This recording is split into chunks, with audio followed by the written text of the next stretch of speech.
I'm the Rap Critic, and this was a request by Anthony Rinker. And if you'd like to request a song for me to review, or if you like my stuff and want to support my show, go to patreon.com/rapcritic, where you can request songs, see episodes early, and talk with me and fellow fans on my Patreon Discord. Plus, if you want to hear my analysis of films, there's my new movie podcast, Review and New, that you can check out on Spotify and Apple Music. We're starting off by reviewing Kevin Smith movies, but we're going to be expanding into different filmmakers once we're done. So if you want to send us movie requests, it's a one-time donation to that Ko-fi, or you can give ongoing support over at my Review and New Patreon. I'll leave links in the description. So, let's talk about nu metal. As a hybrid of heavy metal and rap, I always remember it having an immediately assumed negative connotation to it. To put it bluntly, nu metal sucks was a very normative take to have by the early 2000s. Whenever Rage Against the Machine had started with their aggressive fusion of genres to soundtrack the harrowing lyrics of Zach De La Rocha, had been sullied by the cheesy likes of Limp Bizkit, Korn, and Alien Ant Farm. I mean, for God's sakes, did you see how those clowns disrespected that classic Michael Jackson song? How dare they? But I don't know, I always thought that cover had a bit of charm to it.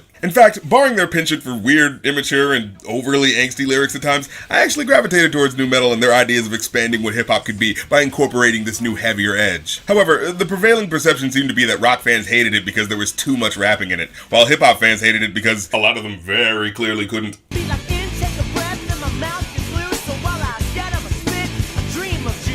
Horrible.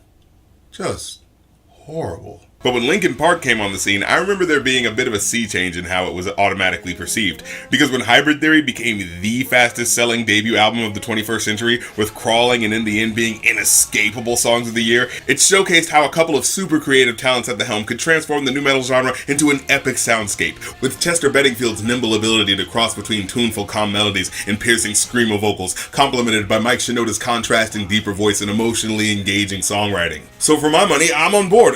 Give us more of this hip-hop hybrid which challenges the norms of what music can be. But then I heard their collaboration album with Jay-Z and I really didn't like it. And this is where I, as a rap critic, come in, because for someone in the rap world as big as Jay-Z reaching across the aisle to such a different, challenging genre as these guys, this act was a big deal on principle alone. But I gotta say, I never felt like the end product of what they collabed on was actually that great. The Numb Encore collab always came off as an unfinished mess, mainly because they very clearly weren't talking about the same things. Tired of being what you want me to be, feeling so faithless, lost under the surface.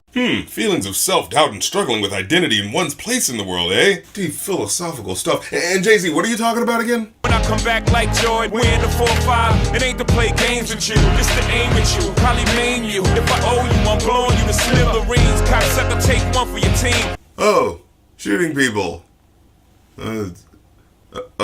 Okay. So to me, this project ultimately felt like a letdown. They obviously just grafted Jay-Z's swagger and cool attitude onto Linkin Park's brooding production without trying to match the theme or tone at all, and it just doesn't fit. So while at first I thought it was cool that Mike Shinoda, a relative outsider of hip-hop, was creating his own lane in the genre to incorporate the art of hip-hop while still being authentic with their sound and subject matter, the Jay-Z collab just felt gimmicky, like a misunderstanding of what made Linkin Park so fascinating and unique in the first place. But a couple of years later, I remember a friend really urging me to check out this side project by Shinoda called Fort Minor, a project where he was able to do more straight up hip hop, and everything I'd heard off of it sounded pretty damn good. In fact, as time went on, I kept noticing that people I knew who weren't really that much into hip hop still had an affinity for this Rising Tide album. It's been quite surprising how many people over the years have specifically told me Remember the Name was their entry into seeing hip hop as something more than the average choices that mainstream rap had to offer at the time. And I find it kind of funny how, even though Where'd You Go was the bigger hit from this album, it's this song that's been standing the test of time. The most obvious reason being its mainstay on countless workout playlists. I mean, where else do you need to hear music that constantly reassures how great you are? Chances are, if you're playing this song, you're in a place where you have to give it your all, to endure through suffering and triumph through the force of the human spirit. Or if you were like me, you were just playing it while crushing your friends at Super Smash Bros. In a college dorm room, which, you know, was something like a workout. My thumbs used to hurt all the time anyway. That probably wasn't a good sign. Well, anyways, like I was saying, it's about hyping yourself up to be able to muscle through the hardships in your life, as you hear the rappers themselves relating their hard work and successes. And the hook here is absolutely perfect in how it lays out the rate at which certain factors affect your progress. This is 10% luck, 20% skill, 15% concentrated power of will. I love that he specifically mentions luck first. Because honestly, as much as so many artists struggle, and as much as that perseverance may help build character, the key to most people's success is who they knew and being in the right place at the right time. In a way, the hook is about tempering your expectations within the industry, as if to say, yeah, no doubt, you should put in the time and discipline needed to be the best you can be as a human being. But you know, nepotism, it's It's a thing that happens. He doesn't need his name up in lights, he just wants to be heard, whether it's the beat of the mic. Yeah, your boy Mike Shinoda just wants to finally be in a position where he can get his voice heard. I mean, at this point, he'd already sold over 60 million records with Linkin Park, but just don't think about that. Making a story, making sure his click stays up. That means when he puts it down, Tac's picking it up. Let's go. Wait, Tack? Who's... Who the hell is he anyway? Well... talk about beating you to the punch. But okay, this is Styles of Beyond, an underground rap collective Mike Shinoda was kicking it with for a while, consisting of rappers Ryu and Tack. Two rappers whose personalities are so distinct, I definitely knew that there was more than two people on the song for the last 10 years. Who would've thought he'd be the one that set the West in flames? And I heard him wreck it with the Crystal Method, name of the game. Wait, Crystal Method? Is he referencing what I think he's referencing? Whoa, there's another group the rappers in the song are affiliated with? Jeez. Okay, well, we don't have time to dip into another abandoned subgenre. But suffice to say, this is name of the game. And if you existed in the early 2000s and had functioning ears, you heard this song. You know, the song that very clearly should have been called Callin' All Freaks, because, I mean, that was the one part they played in all the ads. It was in so many trailers and commercials. And, you know, somehow I don't think I ever remember hearing a full rap verse on it.